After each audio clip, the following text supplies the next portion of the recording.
নির্বাচনের ফলাফল দেখলে বোঝা যাবে কার লাভ হলো, কারণ তারা তো তাদের লাভের জায়গাটা নির্দিষ্ট করেছেন। জামাত ইসলামের নেতৃত্বে যে জোট, সেখানে তাদের লাভ একটাই, সেটা হচ্ছে তারা ভোটে জিততে চান। তাদের অন্য কোনো কিছু নিয়ে চিন্তা নেই। তারা ভোটে জিতবেন, তারপরে যা হবার হবে। কিন্তু আজকে আমার ভালো লাগছে, আতিক ভাই চমৎকার কিছু কথা বলেছেন। তার মধ্যে একটা হচ্ছে, তারা অতীতে যখন বিএনপির সঙ্গে আহ নির্বাচন করে মন্ত্রিত্ব নিয়েছিলেন, তারা বড় দলের দুর্নীতির দায় নেন নাই, এটা একটা কৌশল। তা এটাও বলেছেন, আবার এটাও বলেছেন যে আহ ছোট অবস্থায় আসলে অনেক প্রতিবাদ কৌশলের কারণে করা যায় না। দুইজন মন্ত্রী কি করে একটা বড় দলকে নিয়ন্ত্রণ করবে, এটা বলেছেন। কিন্তু দেখেন, এখানে একটা স্ববিরোধিতা আছে। তিনি বলেছেন যারা বড় দল তাদের কথা অনুযায়ী দেশ চলবে, আমরা যেভাবে বলবো সেভাবে দেশ চলবে। তাহলে জোটের দরকার কি? তার মানে উনি জানিয়ে দিয়েছেন যে জিতবার পরে জামাতে ইসলামী এখানে বৃহৎ দল, তারাই বেশি সিট জিতবেন, এবং সরকার হলে তারাই সেখানে বড় দলটা থাকবেন। তাহলে তাদের ইচ্ছা মতোই চলবে, বাকিরা তখন ইয়াস বলবে। কিন্তু প্রশ্নটা হচ্ছে, ধরেন ওনাদের শরিক দল থেকে ওনারা মন্ত্রী দিল, যে প্রশ্নটা আমি করেছি সেটার উত্তরটা পাই নাই আসলে, যে তাদের শরিক দল থেকে মন্ত্রী হলো, এবং আগে যেমন তারা দুইজন কোনো দুর্নীতি করেন নাই, এখন দেখা গেল তারা অধিকাংশই দুর্নীতি করলেন না, কিন্তু দুইজনে করলো। তখন তারা কি করবেন? তারা কি সেই দুইজনকে বাদ দিবেন? তারা কি সেই দুইজনের বিরুদ্ধে শাস্তিমূলক ব্যবস্থা নেবেন?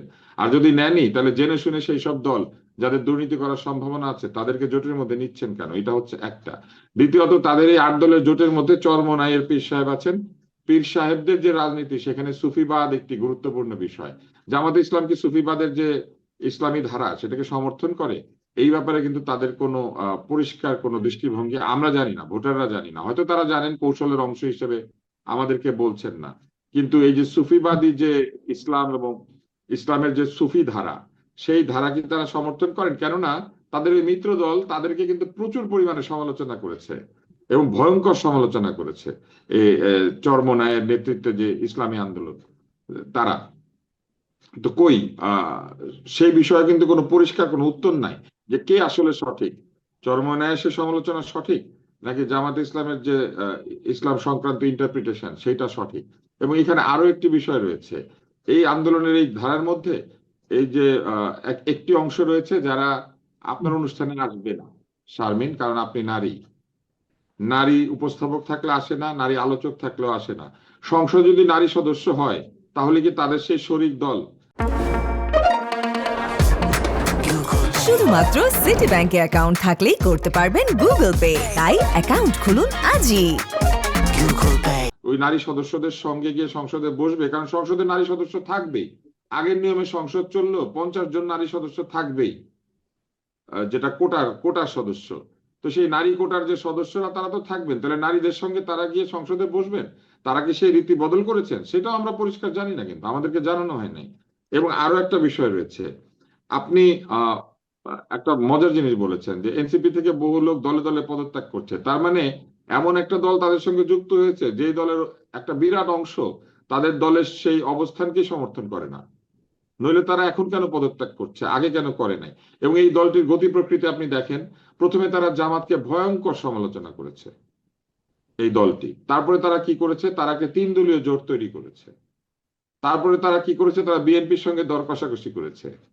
তারপরে তারা জামাত ইসলামের এই জোটে যুক্ত হয়েছে। এবং আতিক ভাই আরো একটি কথা বলেছেন, নিরাপত্তা জনিত কারণে।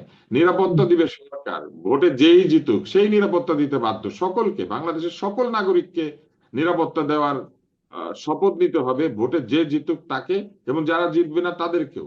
কারণ তারা যদি সংসদে যায় বিরোধী দল হিসেবে, তাদেরও দায়িত্ব হচ্ছে জানমালের নিরাপত্তা নিশ্চিত করার জন্য যথেষ্ট পরিমাণে আইন প্রস্তুত করা, চাপ সৃষ্টি করা, সংসদে কথা বলা।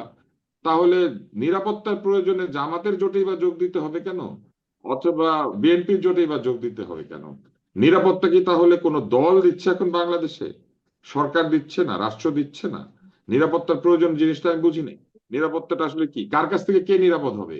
আওয়ামী লীগ বাংলাদেশে নাই, আওয়ামী লীগ পালিয়ে গিয়েছে। যদি কেউ নিরাপত্তার অভাব তৈরি করে, সেটা তো তৈরি করবে আওয়ামী লীগ। আওয়ামী লীগ তো এখন পলাতক, এবং আওয়ামী লীগের কোনো সংসদ সদস্য দাঁড়ানোর মতো কোনো ক্ষমতাও নাই। এলাকাতে তারা ভোট দিবে কি দিবে না সেটা নিয়েও এখনো মানুষ শিওর না। তাহলে কে নিরাপত্তার অভাব তৈরি করলো? আর যদি এখন নিরাপত্তার অভাব থেকে থাকে বাংলাদেশে, তাহলে এই সরকার কেন নিরাপত্তার অভাব তৈরি করেছে? আর এই সরকারের বিরুদ্ধে কি তারা একটা কথা বলেছে যে এই সরকার নিরাপত্তা দিতে পারছে না কিংবা পারছে?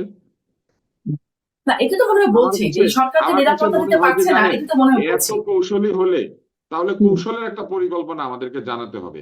কারণ এত কৌশলী হলে কে কার জামার নিচে, কে কার আস্তিনের ভিতরে, কে কার লুঙ্গির নিচে, কে কার শেরওয়ানির ভিতরে, আমরা তো বুঝতে পারছি না ভোটার হিসেবে। আমাদেরকে পরিষ্কার ভাবে বলতে হবে এই কিছু কিছু প্রশ্নের উত্তর। কি করে সুফিবাদী একটি আন্দোলনের ধারা যারা জামাত ইসলামকে আমি একদম ভয়ঙ্কর আপনার সমালোচনা প্রশ্নগুলো করেছে, নিয়ে তারা কি আপনার করে প্রশ্নগুলো একটু এটার জানতে চাই। জি, আপনার প্রশ্নগুলো জানতে চাই, কিন্তু এটা একটা খুব কিন্তু ব্যাপার যে সাথে থাকলে নিরাপদ থাকবে, আর হাতে না থাকলে অনিরাপদ হয়ে যাবে। বিষয়টা কি এরকম? অ্যাডভোকেট আতিকুর রহমান, আপনার কাছ থেকে একটু বিষয়গুলো শুনতেই চাই। এবং ওই যে ইসলাম, আতিকুর রহমান, ইসলাম কাইম।